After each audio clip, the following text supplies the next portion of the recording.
This is in response to Marco Rubio's speech yesterday in terms of his foreign policy, creds, so to speak, today being May 14th, 2015. The first thing Marco Rubio did was clearly indicate that we needed a robust military. Now, let's remember, our military is taking about $700 billion a year out of the U.S. Treasury, so to speak. And as of right now, the amount of money that the United States spends on its military is more than the next 10 countries behind it combined. So combined, Germany, France, Italy, Spain, England, and whatever other big country, Brazil, China, Japan, more than all of them combined. And he wants to increase defense spending so that it is robust. Now, how many jobs that will create, I don't really know. Obviously, there will be a lot of technical jobs that could be created from that. But what will be the benefit to the average person in the United States by this? Does Rubio indicate that he wants to walk softly and carry a big stick? No, he doesn't, because he had clearly also indicated in his speech that he was willing to go anywhere in the world to protect vital U.S. interests in terms of the fact that this is now a global economy and that American interests are affected globally, and that he would not carry a big stick, but he would go after all of them who would do anything to harm us.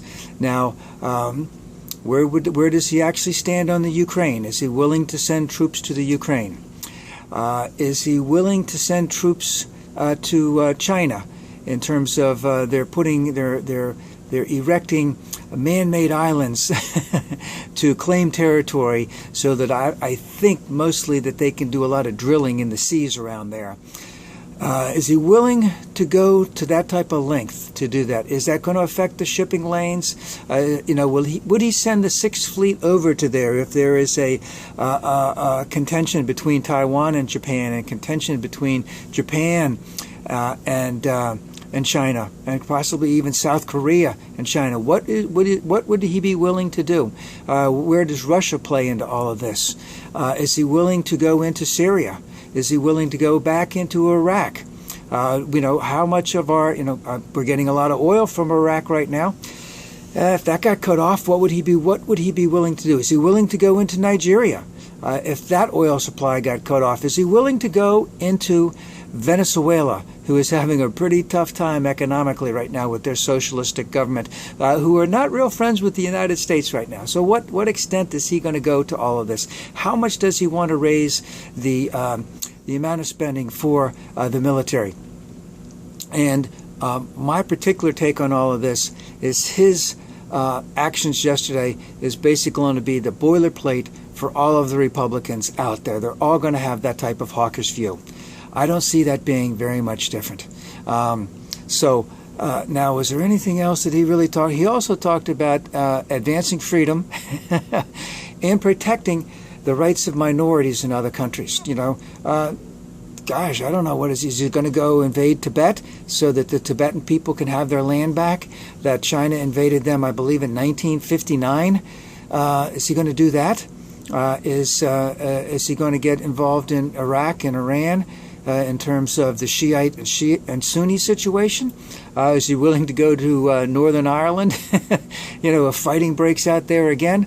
I don't really know what he means by that. And again, of course, when you have the whole of Africa, you have so many different languages, so many different dialects, so many different tribes, let's just say, different factions of people.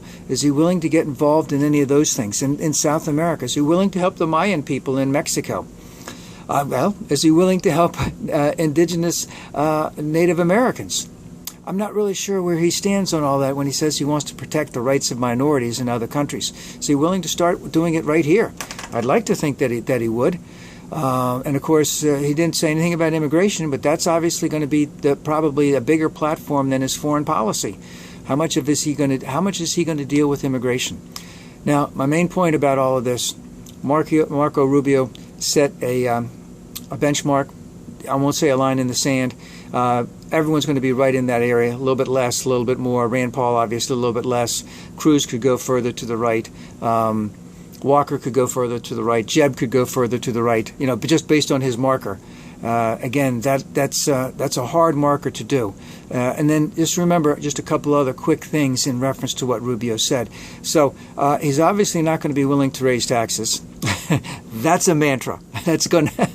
He's not going to raise taxes, but he wants to increase the military so that it's robust. So what does that mean? Another $100 billion a year? Another $200 billion a year? Where's he going to get that money from? What agencies is he going to take money from? The Department of Commerce, Department of Agriculture, Department of Education, Securities and Exchange Commission, Interstate Commerce Commission? Those things don't matter anymore to anybody.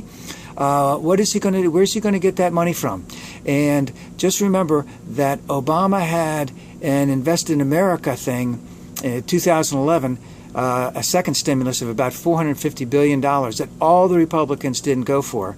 And now we also have yesterday where the Republicans voted to decrease Amtrak funding the day after a fatal accident where 7 people died by about $260 million. And the point is, where's this money going to come from? What's he going to take it from? How is that going to improve American lives? How is that going to increase jobs if the only way he knows how to increase jobs is by cutting taxes? Which I'd like to say, in the history of the entire world, where can you definitively show that cutting taxes has actually boosted an economy? And that's what I'd like to see. So Marco Rubio said his point. The Republicans are all going to be there. I see that Martin O'Malley is going to get in. He's going to be to the left of Hillary. Bernie Sanders is already to the left of Hillary. Will that take her a little bit further to the left? Will that be enough to draw that many more people from what people call the center right or center left? But again, remember, progressive ideas will always win out. And this whole concept of having a military where we need to spend an extra $100 billion a year or an extra whatever Marco Rubio has set is very ludicrous. He may want it to happen. God forbid if it ever does really happen, and the effects that it would hurt the United States in the long run. And I'd like to make another general point here. The best way for the United States to be a leader is to be the economic leader. Tax more people, tax the rich, have a bigger treasury, use your treasury as leverage against all the other countries. That's what we need to do. That's why we're doing that to Russia right now. That's why we're doing it to Iran right now. And of course, our coalition on Iran may drop at any time. It could drop on Russia soon too. But we'll have to see what happens. But that's where you use your leverage. The economic leverage is even more powerful than the military leverage. He's thinking on the wrong plane.